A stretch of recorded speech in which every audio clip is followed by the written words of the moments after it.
এটা হচ্ছে নাশকতা, এটা হচ্ছে জ্বালাও পোড়াও। নাশকতা এবং জ্বালাও পোড়াও করে বাংলাদেশের মাটিতে আর ফেরত আসা যাবে না।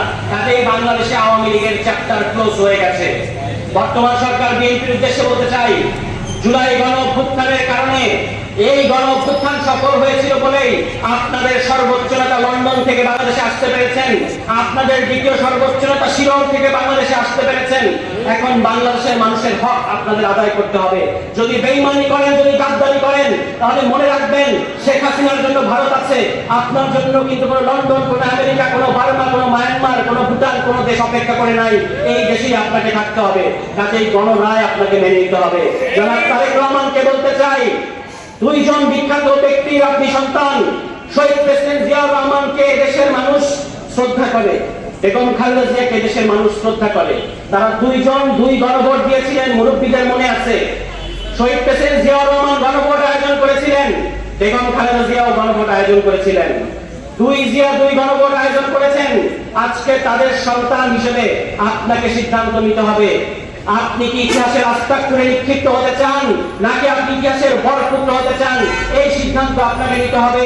আপনার দলে যে সকল ভারতীয় এজেন্ট আপনার চারপাশে আছে, তাদের কুমন্ত্রণায় আপনি যদি গণভোট বাস্তবায়ন না করেন, তাহলে বাংলাদেশের মানুষকে ওই শুধু মিষ্টি হাসি দিয়ে আপনি মন জয় করতে পারবেন না। নতুন এক নাটক শুরু হয়েছে, নতুন এক নাটক শুরু করেছে বিএনপি সরকার। ওই অবৈধ আওয়ামী লীগের রাষ্ট্রপতি চুপ্পু, যিনি কিনা আওয়ামী লীগ আমলে দুর্নীতির দায়ে সাজাপ্রাপ্ত হওয়ার কথা, তাকে রাষ্ট্রপতি পদে বসিয়ে রেখেছেন এবং যে সংবিধানকে ভারতে করে সাথে নিয়ে গেছেন শেখ হাসিনা, সেই সংবিধানের দোহাই দিয়ে এই রাষ্ট্রপতিকে তারা, যে রাষ্ট্রপতি শহীদ প্রেসিডেন্ট জিয়াউর রহমানকে বলেছিলেন পাকিস্তানের চর, যে চুপ্পু বেগম খালেদা জিয়াকে ভুয়া এতিমের মামলার রায়ে ভুগিয়েছিলেন, জেল খাটিয়েছিলেন, সেই চুপ্পুকে পারলে পায়ে ধরে সালাম করে আজকে বিএনপি। এটাই হচ্ছে দুর্ভাগ্যের বিষয়। আমরা আশা করেছিলাম বিএনপি সরকার ক্ষমতায় আসার পরে সবার আগে এই চুপ্পুকে রাষ্ট্রপতি পদ থেকে সরাবে। শুধু সেটা না, তারা তাকে গ্রেফতার করবে। কিন্তু আপনারা দেখতে পাচ্ছেন বাংলাদেশের মানুষের অর্থে পরিচালিত যে বঙ্গভবন, যেখানে প্রতিটা মিনিটের জন্য বাংলাদেশের মানুষের লক্ষ লক্ষ টাকা খরচ হয়, সেই বঙ্গভবনে রাষ্ট্রীয় বাহিনীর পাহারায় এই বদমাইশ, এই লুটেরা, এই দুর্নীতিবাদ এবং ফ্যাসিবাদের এই দোসরকে রাষ্ট্রপতি পদে বসিয়ে রেখেছে বিএনপি। শুধু সেটাই না, তাকে লন্ডনে চিকিৎসা করতেও পাঠিয়েছে। লন্ডন থেকে নাকি এই দুর্নীতিবাজ চিকিৎসা করে এসেছে, এখন নাকি স্বাস্থ্যগত কারণে তিনি পদত্যাগ করবেন। আসলে ঘটনা হচ্ছে যেটা ফরিদুল হক বলে গেছেন, এখন তারা নিজেদের রাষ্ট্রপতি বসাবেন, কারণ সামনের যে নির্বাচন, এই নির্বাচন বিএনপি কারচুপি করতে চায়।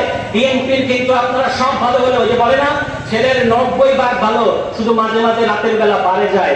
বিএনপিরও কিন্তু এই একই সমস্যা।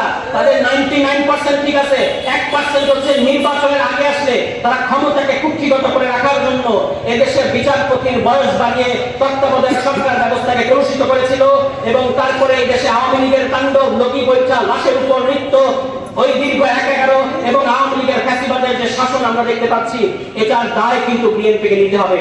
এবং সামনেও যখন আবার নির্বাচন আসবে, তখন বিএনপি পায়তারা করছে এই নির্বাচনকে আবারও কলুষিত করার জন্য, এই নির্বাচনকে হাইজ্যাক করার জন্য।